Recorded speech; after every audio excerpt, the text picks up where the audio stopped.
Good morning dear students. आज के इस ऑनलाइन क्लासेस में हम लोग रिप्रोडक्शन इन अमीबा अर्थात अमीबा में जनन के संबंध में अध्ययन करेंगे। किसी भी जीवधारी में अपनी जैसी संतान उत्पन्न करने की क्षमता ही रिप्रोडक्शन कहलाता है।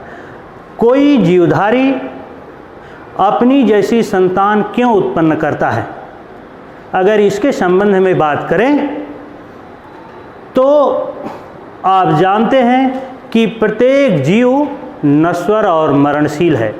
एक न एक दिन उसकी प्राकृतिक मृत्यु हो जाएगी, जिसके कारण यह शरीर नष्ट हो जाएगा और उसके आनुवंशिक लक्षणों का लोप हो जाएगा।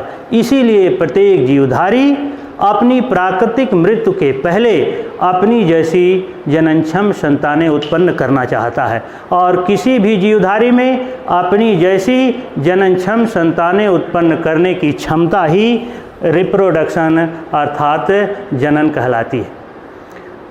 कोई भी जीवधारी जनन मात्र इसलिए करता है कि वह अपनी प्राकृतिक मृत्यु के पहले अपने आनुवंशिक लक्षणों को अपनी संतति अर्थात अगली पीढ़ी में पहुंचा सके, ताकि उसके आनुवंशिक लक्षणों का लोप न हो और प्रकृति में उस जाति के जीवों की संख्या भी कम न हो।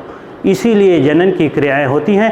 प्रत्येक जीवधारी में, चाहे वह जंतु हों चाहे पौधे हों, जनन की अनेक विधियां होती हैं, लेकिन हम यहाँ केवल बात कर रहे हैं अमीबा में जनन की। तो हम केवल यहाँ अमीबा में किन किन विधियों द्वारा जनन की क्रियाएं होती हैं इसके संबंध में अध्ययन करेंगे। आपको प्रीवियस वीडियो में हमने बताया है कि अमीबा एक कोशिकीय, जलीय और यूकैरियोटिक जीव होता है। इसमें जीवन की सारी जैविक क्रियाएं उसी एक ही कोशिका के अंतर्गत संपन्न होती हैं, जैसे पोषण, श्वसन, उत्सर्जन और उसमें जनन भी इसी एक ही कोशिका के अंतर्गत होता है। एक ही कोशिका से वैसी ही संतति अमीबा उत्पन्न करने की क्षमता होती है। आइए हम लोग यह जानें इस चैप्टर में कि अमीबा में किन किन विधियों द्वारा जनन की क्रियाएं होती।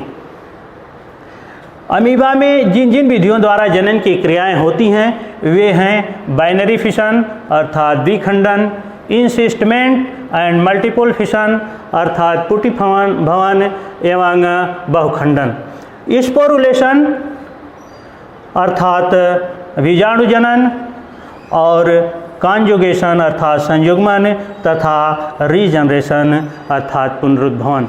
यह अमीबा में जनन की बहुत सारी विधियां हैं। इन विधियों में एक एक के बारे में हम लोग विस्तृत चर्चा करेंगे। सर्वप्रथम आइए हम अध्ययन करते हैं बाइनरी फिशन के संबंध में। बाइनरी फिशन अर्थात द्विखंडन। खंडन का मतलब होता है टूटना। जब अमीबा का शरीर किसी भी कारण से एक अथवा अनेक खंडों में टूट जाता है और प्रत्येक खंड में यदि केंद्रक का अंश हो तो प्रत्येक टूटा हुआ खंड अलग एक संतति अमीबा बना लेता है। यह क्रिया द्विखंडन अर्थात बाइनरी फिशन की कहलाती है और यह शर्त है कि द्विखंडन में प्रत्येक खंड में केंद्रक का अंश होना आवश्यक है और यह बाइनरी फिशन जीवन की अनुकूल परिस्थितियों में होती है। जीवन की अनुकूल परिस्थितियों से तात्पर्य यह है कि तालाब में भोज्य पदार्थों की मात्रा अधिक हो, उसमें ऑक्सीजन की मात्रा अधिक हो, घुलित ऑक्सीजन की मात्रा अधिक हो, उसमें उत्सर्जित पदार्थों की मात्रा कम हो और अमीबा के शरीर में भी संचित भोज्य पदार्थ अर्थात ग्लाइकोजन की मात्रा अधिक हो और यह क्रिया जीवन की अनुकूल परिस्थितियों में चलती है। इस तरह से द्विखंडन द्वारा संतति अमीबा का निर्माण होता है अर्थात उसकी नई पीढ़ी बनती है। अब अमीबा में जनन की दूसरी विधि जिसको इंसिस्टमेंट एंड मल्टीपल फिशन अर्थात पुटिभवन एवं बहुखंडन कहा जाता है। इंसिस्टमेंट अर्थात पुटी भवन जीवन की प्रतिकूल परिस्थितियों में होता है।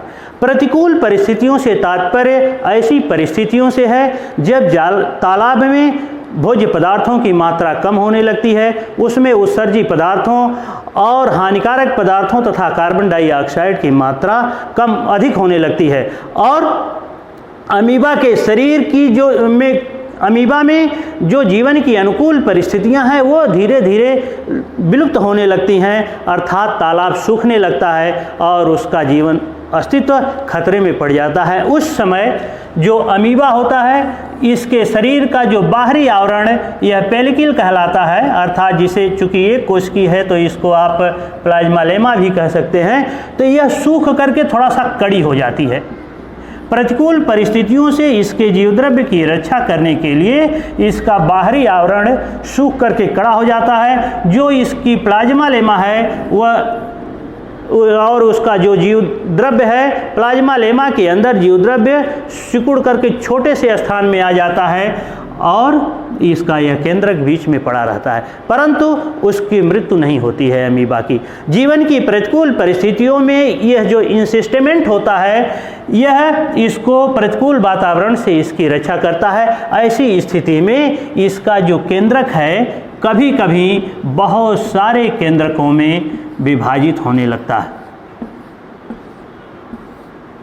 कभी कभी तो यह केंद्रक विभाजित नहीं होता और केवल एक ही इंसिस्टेमेंट रहता है, और अगले वर्ष जब जीवन की अनुकूल परिस्थितियां आती हैं, अर्थात तालाब में पानी भरता है, तो यह इंसिस्टेमेंट जल का अवशोषण करके यह नष्ट हो जाती है और इसके अंदर क्या जो जीवद्रव्य है वह एक संतति अमीबा अर्थात अमीब्यूल का निर्माण कर लेता है। लेकिन कभी कभी क्या होता है कि इस इंसिस्टेमेंट के अंदर इसका केंद्रक बहुत सारे केंद्रकों में विभाजित होने लगता है, जिसको मल्टीपल फिशन ऑफ न्यूक्लियस कहा जाता है।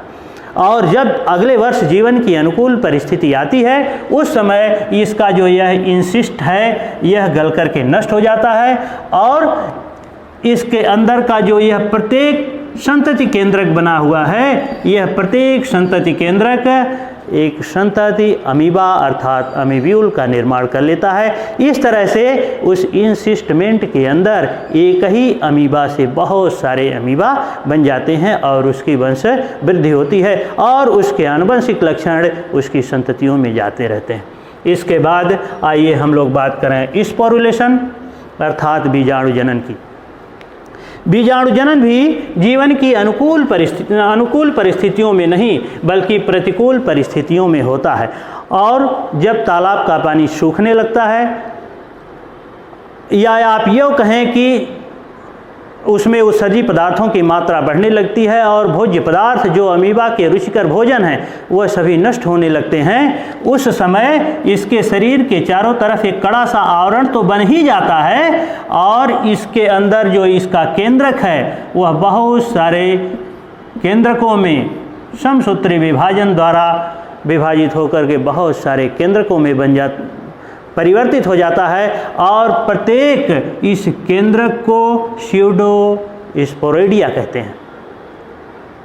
स्यूडोस्पोरेडिया जीवन की अनुकूल परिस्थितियों में नए संतति अमीबा अर्थात अमीब्यूल का निर्माण करता है।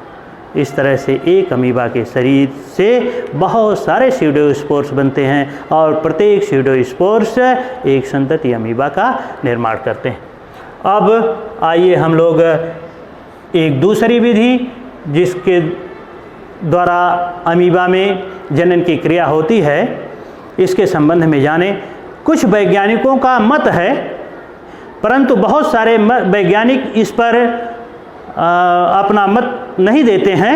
बहुत सारे वैज्ञानिक इस मत को अस्वीकार भी करते हैं जो इसकी विधि कॉन्जुगेशन की है। इसमें माना यह जाता है कि दो अमीबा एक दूसरे के संपर्क में आते हैं और कुछ देर तक यह एक दूसरे से इनकी जो प्लाज्मा लेमा है यह सटी रहती है और उसमें कुछ उसके जीवद्रव्य का आदान प्रदान भी होता है और फिर इसके बाद दोनों अमीबा अलग हो जाते हैं। उनसे नई संतति तो नहीं बनती है, लेकिन माना यह जाता है, कुछ वैज्ञानिकों का यह मत है कि फिर दोनों अमीबाओं को जो यह एक दूसरे से सटने के बाद अर्थात कॉन्जुगेशन के बाद अलग हुए हैं, उनको नया जीवन मिल जाता है और नई ऊर्जा के साथ पुनः वह उस तालाब में जीवन व्यतीत करने लगते हैं और यह कॉन्जुगेशन की प्रक्रिया जीवन की अनुकूल परिस्थितियों में होती। इसके बाद आइए हम लोग बहुत ही स्पेशल कैरेक्टर जो अमीबा में पाया जाता है और इसकी जनन की एक विधि भी है जिसको रीजनरेशन अर्थात पुनर्जनन कहा जाता है। पुनर्जनन, पुनर माने फिर से और जनन माने उत्पन्न होना, रीजनरेशन नाम ही रखा गया है। पुनः जीव उत्पन्न होना, जब किसी अमीबा को किसी भी विधि से या चाहे किसी भी फिजिकल कारण से जब इसका शरीर कई भागों में बंट जाता है, या आप यूँ कहें कि जब किसी भी अमीबा को चाहे जितने भी भाग में काट दें, लेकिन प्रत्येक कटे हुए अंश में यदि केंद्रक का भाग है, केंद्रक का अंश है, तो प्रत्येक कटा हुआ भाग पुनर्जनन द्वारा नए अमीबा का निर्माण कर लेता है। यह स्पेशल कैरेक्टर अमीबा में पाया जाता है, जिसके कारण यह माना जाता है कि कभी भी अमीबा की प्राकृतिक मृत्यु नहीं होती है। अर्थात अमीबा एक अमर जीव है, इसमें कभी भी प्राकृतिक रूप से चाहे जीवन की कोई भी परिस्थितियां रहें, इसमें प्राकृतिक रूप से कभी भी इसकी मृत्यु नहीं होती। और यह रीजनरेशन तो जीवन की अनुकूल परिस्थितियों में बहुत तेज़ी के साथ होता है और प्रत्येक कटा हुआ अंश नए संतति अमीबा का निर्माण कर लेता है।